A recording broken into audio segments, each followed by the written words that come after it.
Hey, it's the podcast guy. Sutton United Talk Time on podcast. It's the Sutton Podcast. And there it is! Sutton United at the GM Vauxhall Conference have put out First Division Coventry City, winners of the FA Cup themselves less than 2 years ago. And what a moment to enjoy for the fans of this Surrey side. They've had their moments before, but never one like this. But the whistle goes down. Delight for Sutton United. Sutton United from the National League are through to the last 16 of the FA Cup. No longer English football's perennial non-league club. A 123-year crescendo reaches a new peak for Sutton United, who are promoted to the Football League for the first time.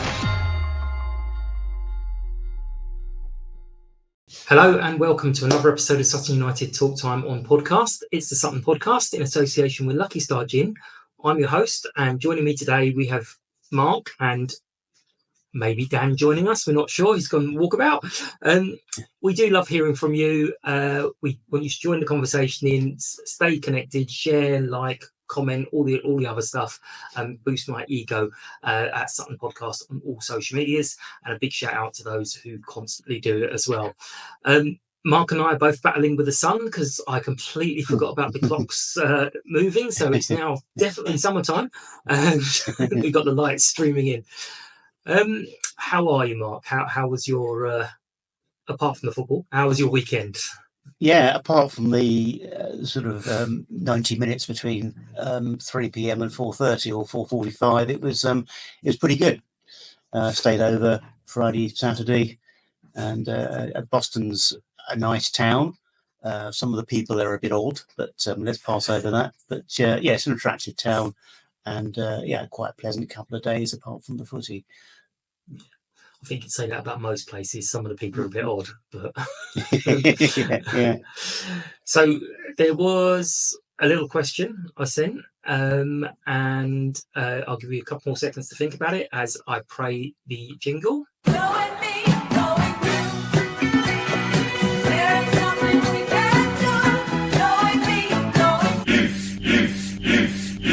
So it's the Knowing Me, Knowing You segment. And the question was, have you ever gotten emotional because of a Sutton United match, and tell the story? Now, this might well be why Dan hasn't joined, because emotions could be anger. Have you ever felt emotional about a Sutton United match? I'm sure I have. I only just seen the question, actually, so I haven't prepared for this at all. The one game that comes to mind is... it was an FA Trophy replay at Dover back in the 90s. And Dover, I think, were at a higher level than us. I think they were probably in what was then the conference, and we were in the Isthmian League. And it was a rather dull 0-0 at our place, so we weren't expecting much from the replay. And the replay was an absolutely cracking game. I can't remember the final score, but I think it may have been 3-2 to us after extra time. But it was a fantastic goal from David Jones, I remember, in that game. Really end-to-end stuff, great goals, great excitement. It wasn't a game I was expecting us to win. And I stayed over in Dover, actually. Luckily, I booked some accommodation because I knew the game might go to extra time. And I then missed the last train back, so I stayed over. And I just remember this being on a complete high for the whole of the next day. It was just one of those random games where I was expecting us to lose, and it was a great game when we won it through to I think it might have been the quarter or semi-final of the trophy. I think it was the quarter. I think we lost to Enfield in the next round rather tamely, but that's by the by. But that's the game that comes to mind. There are plenty of others I'm sure I could have mentioned if I'd had more time to think it through, but that's the one that came to mind first. That's the beauty of the questions. Is I could ask you that same question in another 5 or 6 weeks, you'll have a totally different answer. Very likely. The amount of games. I mean, mine would be the Wimbledon replay, because I just stood there. I mean, in fairness, probably no emotion at all, because I just stood there absolutely like, what just happened? The Wigan penalty win was very emotional, and very close at Wembley when we were about to win. I realised I was about to burst into tears if we'd actually won. So it was very close at Wembley. But let us know your thoughts. What game has made you emotional, and tell us the story behind it. At Sutton Podcast on all social medias. The ladies won earlier today. Brilliant 4-0 victory. Yeah, 4-0 and dominant display from what I could see and hear. So brilliant. Well done, ladies. And Gabby Smith scored 2. So that's excellent. Other club news, it's came out earlier, but Ben is going to be doing a Q&A. So there's tickets available. It's free, but you've got to, obviously they need to limit numbers because we can't hold everyone. So get onto the website and book that. It's going to be a Q&A. He's going to be quite candid because it clearly says no recording allowed. So there may well be some very open discussions there. But on to the game. What were you thinking ahead of the match? They were in good form. I mean, I know they're lowest in the league and they're fighting for their lives. But when you kind of looked into it, I think they've won 4 of the last 6 or something before they played us. So they were in quite good form. So what were you feeling at the start of the match and with the lineup? Well, I was a little apprehensive, but because you say they've been in such good form, they pulled themselves to the brink of escaping from the bottom 4 where they've been, I think, all season. That said, we've been playing better away from home recently than at GGL, so I thought it was a good chance to give them a good game. As for the lineup, I think the only real surprise was the new guy, Kai Adom, starting. I thought he might start on the bench, but I was a little bit surprised to see him in the starting 11. Apart from that, obviously they are short of wide players at the moment with Dylan and Josh both out probably for the season. But there are other players who could have started in that right wing back position. So that was, I think, the only real surprise. Otherwise, pretty much as you might have predicted. Yeah, I like you thought he'd start on the bench, and I thought Jacko would start. And I also had Suji starting over Nadders because I just thought that we'd bring Nadders on second half, a bit of pace from the tired legs. But I mean, this is going to jump around, so forgive. All the goals came from set pieces. Yeah. Is it a vulnerability or is it just that game? I mean, you were there. I've heard peppered in the first half of long throws. Some people were saying, well, we need to have an outlet because we had everyone behind the ball, so they thought we're being peppered because it just kept coming back at us. But how did you feel about the set pieces? Are you fairly confident on them normally? I don't think we've been great at set pieces all season, either defending them or using them to get goals. I mean, Will obviously has got on the end of a few corners and free kicks, but otherwise, I don't think we've been particularly impressive with the set pieces. Their guy, their centre back, had this huge throw, which we must have known about. That can't have been a secret.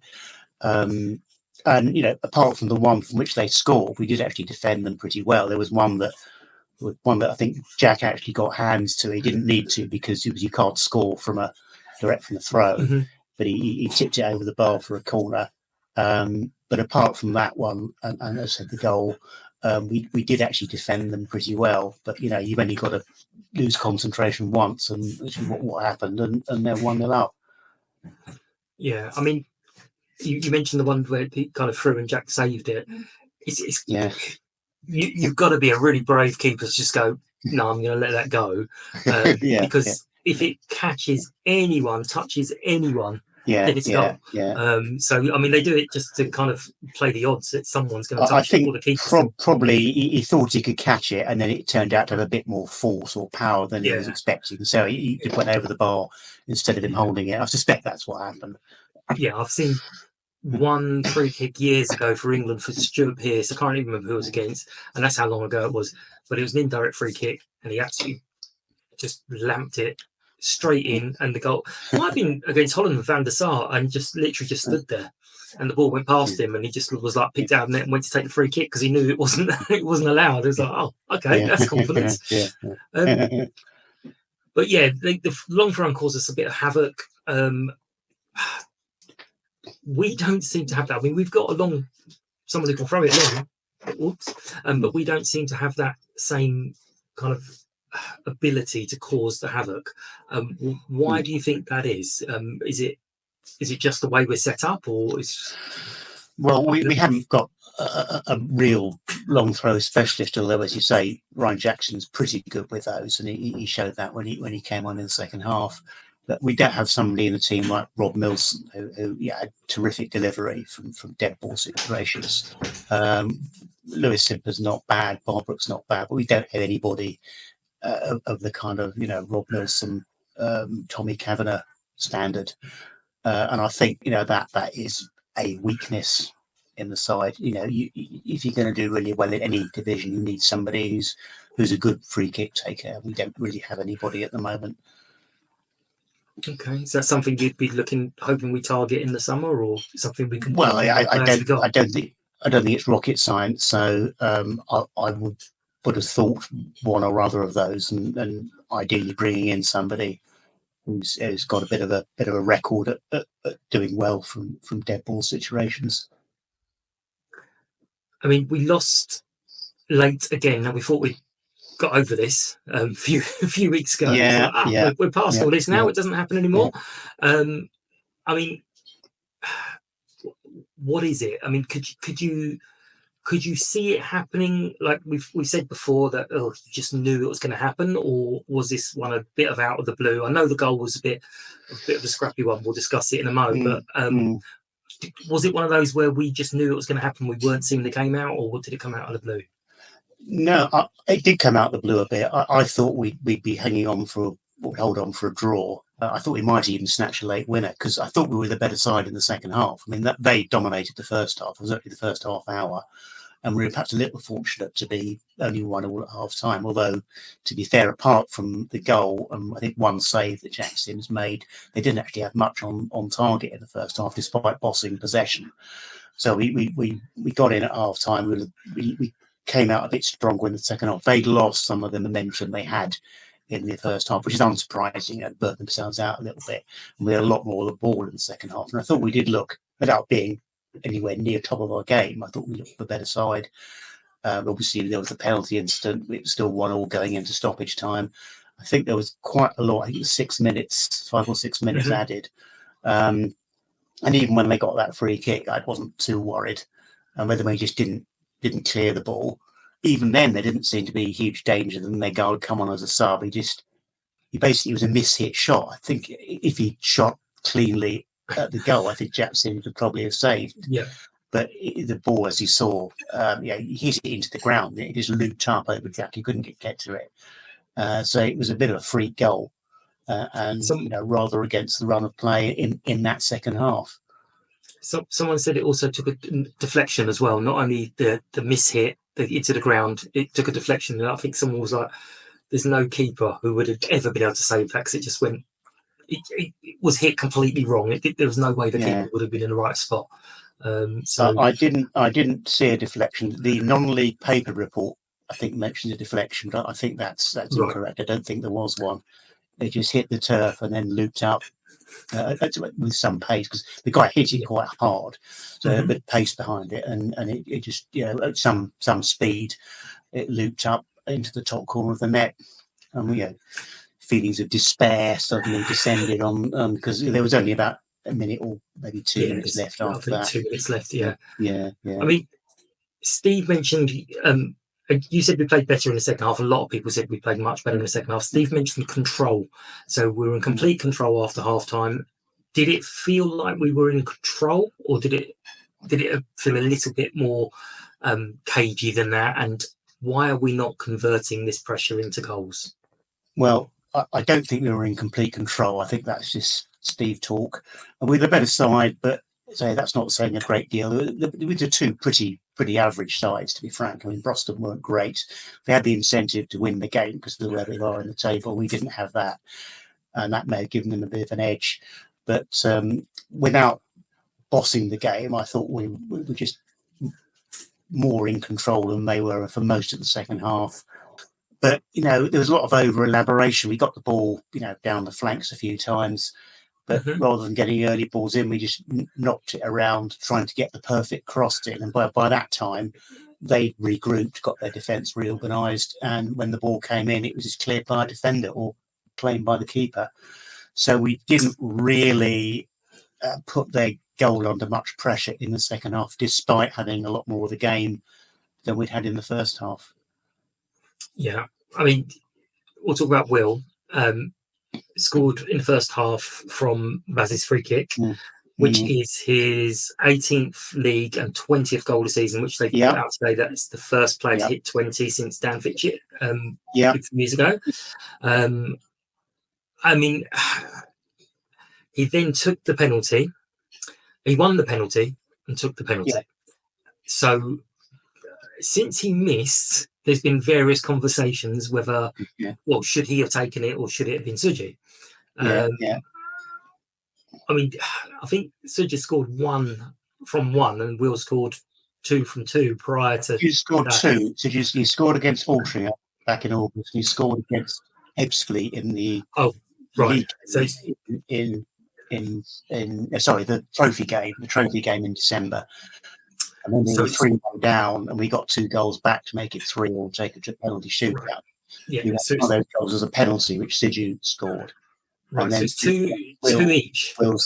That's right, 2 each. Will has scored against Eastleigh and filed from the spot. So 2 each. The 2 more recent ones were Will's. Yeah. Yeah. So bearing in mind the fact the form he's in, he won the penalty. At the time, did you have any kind of misgivings saying, well, Suji's been on for a couple of minutes, should he not be taking it since he's the expert? Or were you quite confident when he stood up to take the penalty and you're thinking, here we go, this is it, now we're taking the lead? It crossed my mind that perhaps Suji should take it, but, Will took those last 2 pretty confidently. So I didn't have any misgivings about him taking it, but there was still a debate that went on after the match about whether he should have taken it or not. There was quite a long wait between the ref awarding the penalty and it actually being taken. And I always think the longer the gap between the penalty award and the penalty being taken, the more likely the penalty taker is going to fail. Either he shoots wide or either saves. And the longer that wait, it wasn't a huge wait, but it was a minute or so, and I thought, this is not great. I'd rather we just stepped up straight away, definitely allowed it and taken it. But somebody did point out, well, he'd just been fouled in the box. He may have been feeling the effect of that foul. Yeah. It's quite a heavy challenge with penalty award. So maybe he felt he needed a bit more time to get over that, but maybe feeling the effect of that meant he shouldn't have taken the penalty. And Sidhu just come on. I think he'd been on 5 minutes or so.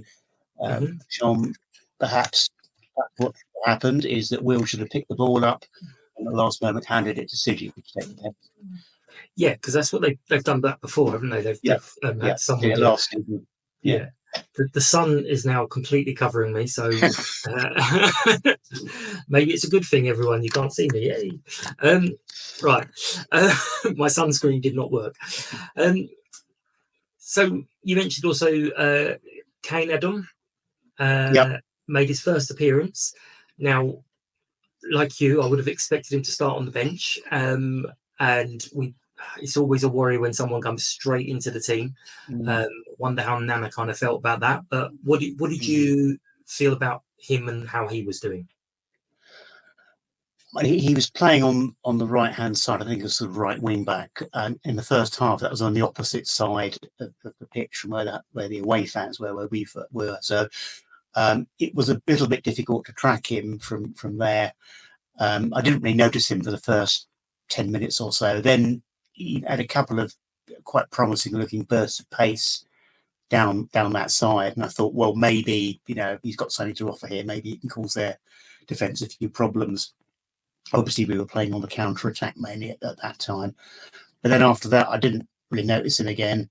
Second half, there was one attack we had down the right. Obviously, he was on our side of the pitch in the second half, and there was one attack he was involved with quite early in that half, which came to nothing, but he helped to build that. And then not long after that, we took him off, and Ryan Jackson came on. Obviously, he's not playing a lot of football lately, so he's probably never going to play 90 minutes. But I think it might have been better to have brought him on late in the game, particularly if we needed a goal, rather than starting. That said, I appreciate the short width at the moment, wide attacking players, and Steve perhaps felt he wanted to attack Boston from the off, so he wanted to start with an attacking wide player rather than a more defensive one like Jacko. Yeah, I mean, then the other side is obviously the wing was playing quite a heavy role, so maybe they thought, well, actually, let's just chuck Jacko on because we can hopefully nab something.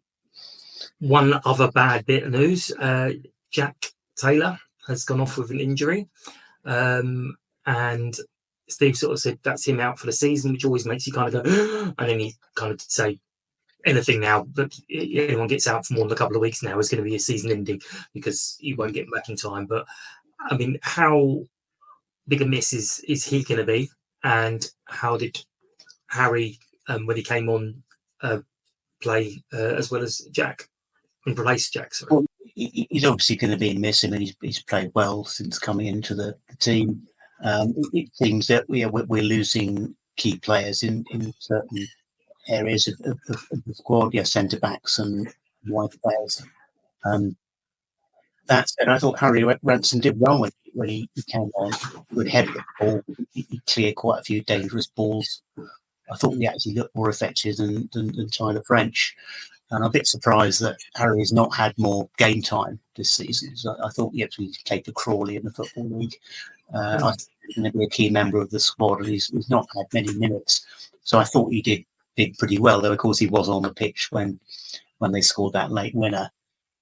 I wouldn't necessarily blame any individual player for that, but there was a bit of a collective failure in defence to get the ball clear then. But I thought he did okay.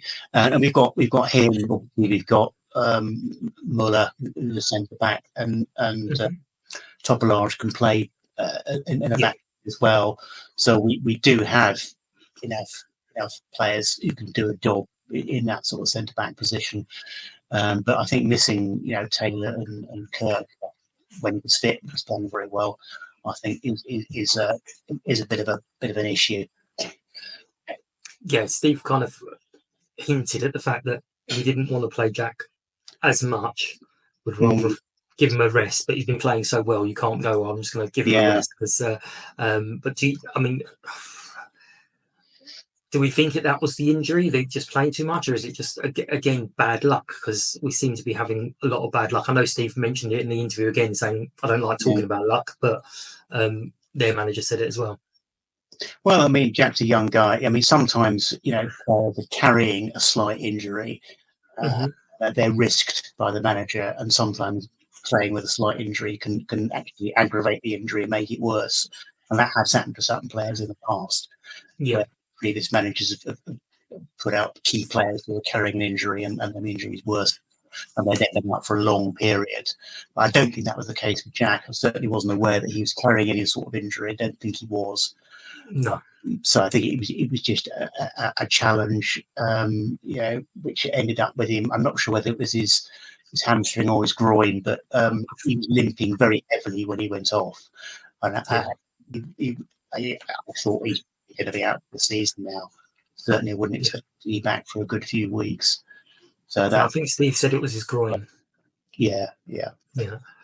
I mean, how much a part do you think luck actually does play? I mean, injuries, we get them piling up at this time of the season, and the goal, as you described, it's hit the ground, looped in. We don't seem to get these goals. I've said this a couple of times this season. But how much do you think luck plays a role, and how on earth can we change our luck? Well, they say you make your own luck. Obviously, luck does play a role in football, but sometimes I think teams that have a bit more to play for get the luck, and those teams that don't or are already struggling don't get breaks.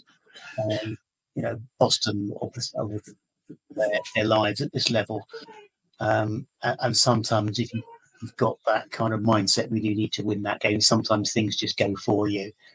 If you've got a bit of momentum behind you, as they have.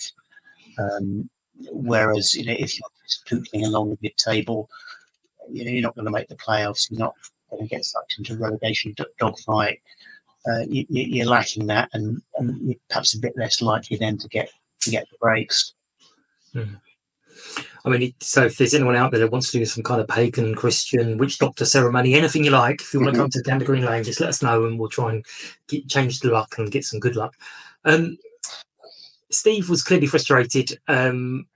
So it's a game we shouldn't lose. He said it was a crap first goal. I mean, he's quite blunt. Yeah. Do you think it is a fair assessment? And does his frustration, will that resonate with people? Will people kind of be going, oh, okay, he's not just putting up words. I mean, he's not singling out individuals. He's saying we should have stopped it. We should have stopped this. Yes, this particular person did this, but as a collective, we should have stopped it.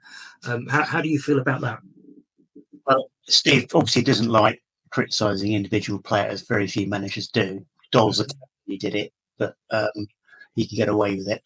But Steve believes in protecting his players, which is admirable. So I think if there's been a failure, he'll describe it as a collective failure rather than singling out individual players, which is fair enough. I suspect Steve is feeling the pressure a little bit. I suspect his brief this season was to get us at least into the playoffs, and that's almost certainly not going to happen now. I suspect he's feeling that a bit, and that may colour some of his interviews. But he's also going to be very guarded about that as well. He's not going to let anything slip. But yeah, if the season peters out as it seems to be doing, National League Cup aside, and we finish somewhere below mid-table, he's probably going to feel he's not done as well as would have been expected, and that will bother him. I've no doubt. Yeah. Man, he sets high standards, and I think probably wouldn't admit this necessarily, but I think he probably feels he's fallen a bit below the standards that he might have set himself. Yeah, I mean, I'm not sure the playoffs were set as a target, maybe a hopeful target, but not as a we want the playoffs. Because I remember Gary kind of going, no, it's not. We don't have to get promotion this year. In fact, there's certain things we want to do that'd be easier if we were not promoted. So I think it's more of a slight long-term plan to get back into the league, despite the socials at the start of the season. But you're right, Steve would have. Even if we said, "Oh, we're just happy where we are," Steve would have had his own targets and been going, well, I'm gonna achieve these. On that, I mean, we've dropped to 14th, which I think is probably the lowest we've been this season, despite everyone's hysterics and various different times of the season. I think it's possibly the lowest we've been outside the first few games. Are we seeing the season just peter out? Are people on holiday? Will they be allowed to kind of settle like this? Yeah, I mean, we had a post-mortem on the game in the Eagle pub, and there were about 10 of us discussing it, and the mood was pretty despondent. And the general consensus was the season is just fizzling out. I don't think anybody involved in the conversation is a great fan of the National League Cup, to be fair. But we got 3 big games coming up next 3. Obviously, there's a National League Cup semi-final at Braintree on April Fool's Day, and then 2 big home league games, Southend and then Rochdale midweek. Those are 2 obviously ex-league clubs with very clear playoff ambitions. We're going to get a very big crowd for Southend. They're going to bring around 1,000. Could be our biggest gate of the season. I think we really need the team to perform in those next 3 games. Otherwise, it's going to be even more despondency, criticism, pressure.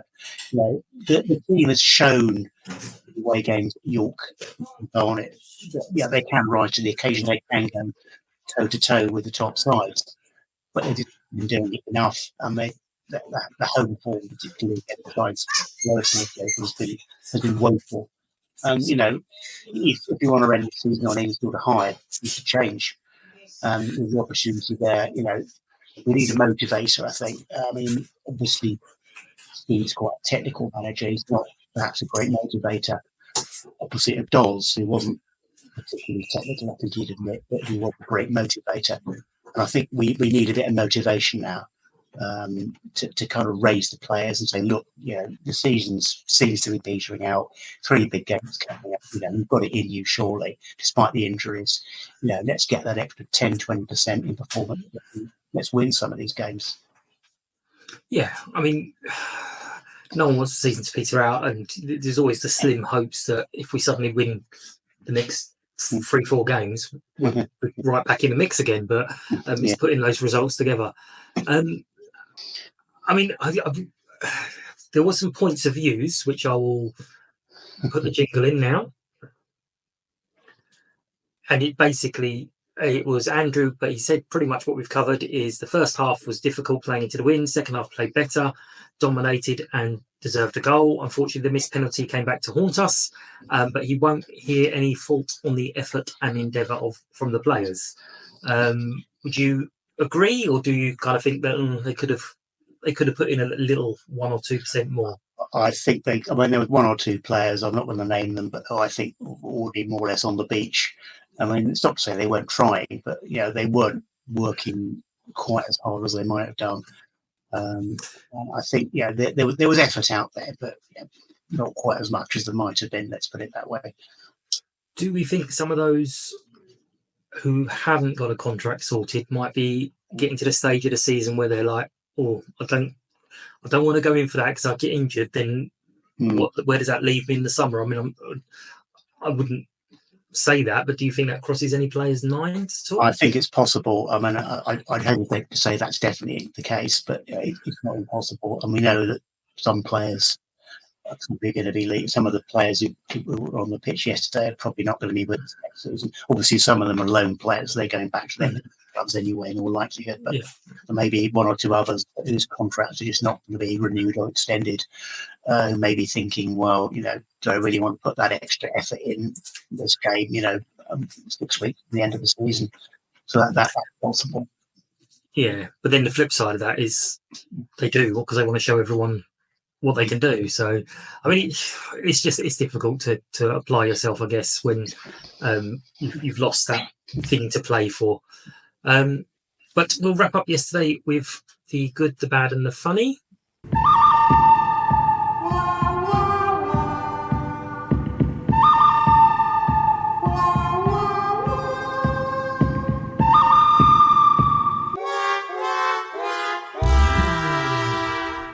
So what was good for you yesterday? Oh, the whole day. Again, it's not just on the pitch. What was good for you?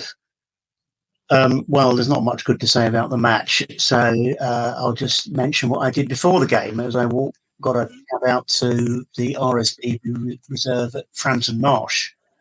I've never been to before, sort of wetland reserve, and saw some good birds there. Killing a spoonbill, fun bird to see. Big white stalk-like bird with a spoon shape in its bill. So I've got a good view of one of those. And I actually walked from there to the ground about an hour, so same side across.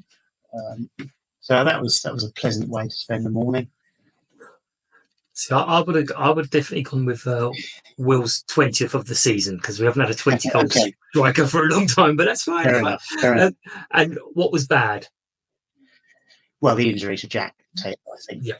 I mean, there are other things that one could mention, but that I think is the most obvious. It's not good for Jack, and it's not good for the team to lose like that. But he'll be back next season. Absolutely. There's a big club in for him. Well, this is a worry. It's discussion for another time, perhaps. But. Yeah, if a big club is looking and they suddenly see he's injured, they might just call that off. Yeah. Maybe a blessing in disguise. Yeah. For us, yeah. But what was funny about the day? Well, there weren't a lot of laughs, frankly. I'm struggling to think of anything. The best I can come up with is the Pink Hat Brigade. Yeah. So out again in force, as you may have seen yesterday. Before the game, they were kind of, singing and chanting and waving to the home fans in the stand opposite. And that was quite funny. Yeah. I think it was only 13 at first. Was it more than 13 now? Because I didn't count them. 13 sounds about right. Yeah. So, because some of the Boston fans were mentioning, going, what was with all the pink hats? And I was like, it's only a few of them. They are quite but, visible. yeah, absolutely. But looking ahead, you've mentioned the depending entirely on the result, very prestigious competition that we're in the semi-final of, or the competition that no one's going to care about. We're in the semi-final of. I know lots of people have different views on it, but it is a competition we're in, and it is the first one. It may turn into a prestigious competition at some point, so it would be nice to have Sutton United as the very first winners. What are you feeling about that match against Braintree? You mentioned this on April Fool's Day. Are you going, first of all? Are you interested in the competition, or is this one that you're just kind of going, no, I'm not doing that? I'm not going. If it was at home, I probably would go, but I've not been to any of the National League Cup games so far. Fair enough. Leaving aside the kind of principle of allowing under 21 really size into the competition, it just feels to me like an artificial competition, and it doesn't really interest or excite me at all. I appreciate that the club's making money out of it, and obviously we need money at the moment, so I'm not going to be too critical, but I shan't be going. Fair enough. Yeah, it is one of those that everyone was straight away like, no, and they didn't help themselves because they released the fixtures only, I think, a week before they were due to start. I don't think they've even announced where the final is yet. So I've heard Luton, but I've not seen that confirmed anywhere by any. No, I think that was a rumour, but that was squashed as well. So, but what do you feel about the match? Do you feel we're going to go for it, win that match, or do you feel like with the injuries, it's a bit of a distraction at this moment? I mean, it's the only thing we've got left for the final. Yeah, I mean, it's a chance to get to a final, so the players have got to take it seriously, haven't they? But then again, the same is true for Braintree. They're probably clear of relegation worries now, not completely, but that looks at it. They're on a good run at the moment, which is obviously a concern for us. But I think they'll want to go for it. So I think it'll be quite a tough match. Braintree improved since the first half of the season as they changed their manager. They're quite a hard side to beat now. They're quite well organised, quite big part-time. I think we would do well to get past them. We might need to go to penalties. Who knows? You mentioned that the part-time there, that was something that was brought up quite a lot since yesterday afternoon, that we're losing to part-time sides. I mean, some Sutton fans seem to have a very short memory because we used to be part-time. We used to love beating the full-time teams. So I'm not sure part-time is a sort of a gateway. Well, we're definitely going to win because they're only part-time. Because, as I say, we used to love that whole. And we won the National League as a part-time side, of course, albeit in a strange season when there were no most of the matches. Yeah. But Southend, the Saturday one. What are your thoughts on that game?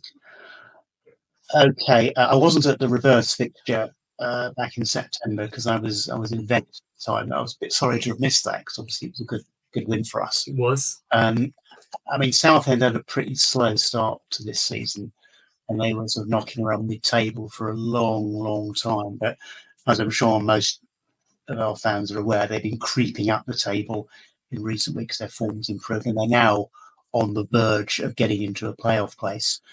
So I think they'll come with real momentum next Saturday, and they'll really be going for it.